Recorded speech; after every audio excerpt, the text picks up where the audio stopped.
Chong Afi adalah seorang pengusaha, bankir dan kapiten yang berasal dari Tiongkok. Dia sukses membangun bisnis besar dalam bidang perkebunan di Hindia Belanda, terutama di Tanah Delhi. Karena kesuksesannya itu, Chong Afi dekat dengan para bangsawan di Medan, di antaranya Sultan Delhi Ma'mun al-Rashid dan juga pejabat-pejabat kolonial Belanda.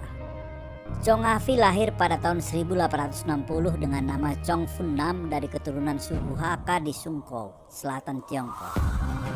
Sosok Chong Fun Nam akhirnya lebih dikenal dengan nama Chong Afi. Dia berasal dari keluarga yang sederhana. Dia meninggalkan bangku sekolah dan membantu menjaga toko kelontong milik ayahnya. Walaupun hanya mendapatkan pendidikan seadanya, tetapi Chong Afi sangat cerdas dan menguasai cara-cara berdagang sehingga usaha keluarganya cukup sukses. Namun keinginannya untuk lebih sukses membuat Chong Afi ingin mengadu nasib di perantauan. Dia memutuskan meninggalkan kampung halamannya dan pergi ke Hindia Belanda menyusul kakaknya, Ching Yong Hian, yang sudah 5 tahun menetap di Sumatera. Setelah berbulan-bulan berlayar dengan kapal Zoom, Chong Afi tiba di Labuan Delhi pada tahun 1880. Saat itu kakaknya, Chong Yong Hian, sudah menjadi kapiten atau pemimpin orang-orang Tionghoa di Medan. Dia tidak mau menggantungkan hidup dengan kakaknya. Chong Afi bekerja di toko milik seorang Tionghoa bernama Chong Sui Fo. Di toko itu Chong bekerja dari memegang pembukuan, melayani pelanggan, hingga menagih hutang. Ia dikenal pandai bergaul, tidak hanya dengan orang-orang Tionghoa, namun juga dengan orang Melayu, Arab, India, dan orang Belanda. Dengan cepat dia belajar berbicara dengan bahasa Melayu yang menjadi bahasa perantara masyarakat di Tanah Delhi. Selama bekerja di toko Chong Sui Fo, Chong Afi sering berbincang-bincang dengan narapidana Tionghoa di sebuah penjara setempat di Delhi. Kebetulan ketika itu, toko kelontong Chong Sui Fo menjadi pemasok kebutuhan penjara dan Chong Afi sering mendapat tugas mengantarkan barang. Chong Afi menaruh simpati kepada mereka karena kebanyakan orang-orang Tionghoa itu dipenjara karena menjadi anggota sebuah organisasi rahasia. Chong Afi tumbuh menjadi sosok yang tangguh, menjauhi candu, judi, minuman keras, dan pelacuran. Dia menjadi teladan dan punya jiwa kepemimpinan yang tinggi. Dia sering menjadi penengah jika terjadi cekcok antara orang-orang Tionghoa dan etnis lain. Di perkebunan milik Belanda, sering terjadi keributan di kalangan buruh-buruh Tionghoa yang menimbulkan kekacauan. Buruh-buruh Tionghoa di perkebunan banyak berasal dari provinsi Kwantung dan Hokkien di Tiongkok, yang kadang sangat merepotkan pihak Belanda. Karena kemampuannya memediasi, Chong Afi sering diminta Belanda untuk membantu mengatasi masalah-masalah yang kerap terjadi. Akhirnya masyarakat Tionghoa meminta penguasa Belanda mengangkatnya sebagai Wigmister atau kepala kaum bagi orang-orang Tionghoa. Permintaan itu dikabulkan. Chong Afi diangkat menjadi letnan Tionghoa dan ia kemudian pindah ke kota Medan. Pada tahun 1911, Chong Afi diangkat sebagai kapiten Tionghoa, Mayor the Chinese, untuk memimpin komunitas Tionghoa di Medan, menggantikan kakaknya Chong Yong Hian yang telah wafat. Sebagai pemimpin masyarakat Tionghoa, Chong Afi sangat dihormati dan disegani karena ia menguasai bidang ekonomi dan politik. Di Tanah Delhi, Chong Afi menjalin hubungan baik dengan Sultan Delhi Ma'mun al-Rashid Perkasa Alam Syah dan Tuanku Raja Muda, sehingga membuka jalan baginya untuk menjalankan usaha. Sultan memberinya konsesi penyediaan atap daun nipah untuk pembuatan bangsal tembakau Delhi. Dengan rekomendasi Sultan Delhi, Chong Afi menjadi anggota Gementerat, Dewan Kota, dan Kulturat, Dewan Kebudayaan.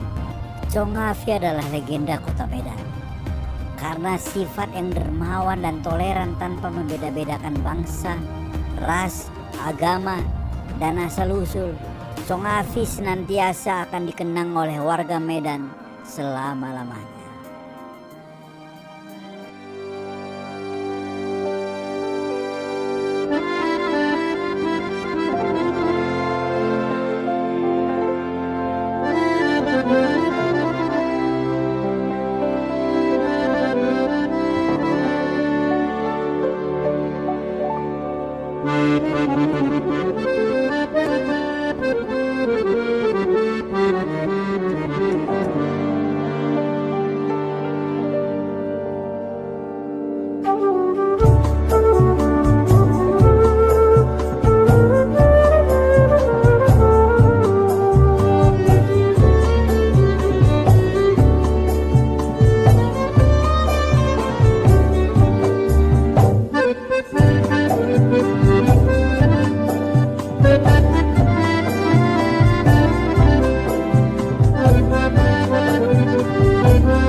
lagi tahun depan di waktu dan gelombang yang